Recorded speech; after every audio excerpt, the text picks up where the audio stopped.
My next guest has spent much of his life immersed in the surreptitious world of the US Central Intelligence Agency, the CIA. Scott Johnson is an American journalist and an award-winning foreign correspondent, a job that's taken him around the world into some of its biggest hotspots. But Scott Johnson started his travels long before that as a result of being the son of a spy. His father, Keith Johnson, was on the CIA payroll for years, moving around the globe under the cover of being a US diplomat. Now, Scott Johnson has written about his experiences in a new book, The Wolf and the Watchman.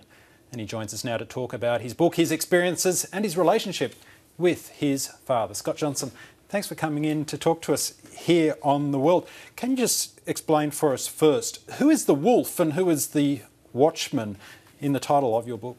Well, thanks for having me. I think I'm going to leave that up to the readers. I sort of deliberately left it vague in the sense that some people will interpret me to be the watchman and some people will interpret me to be the wolf, depending on where you're coming from and what your perspective might be. Tell us a little bit about the world that you moved around in a lot as a child. And when did you first get the sense that your life was an unusual one for a child? Well, I had a sense early on that it was somewhat unusual in the sense that we were moving every couple of years.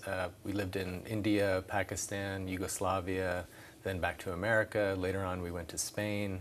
And so it wasn't like most other American kids that I knew.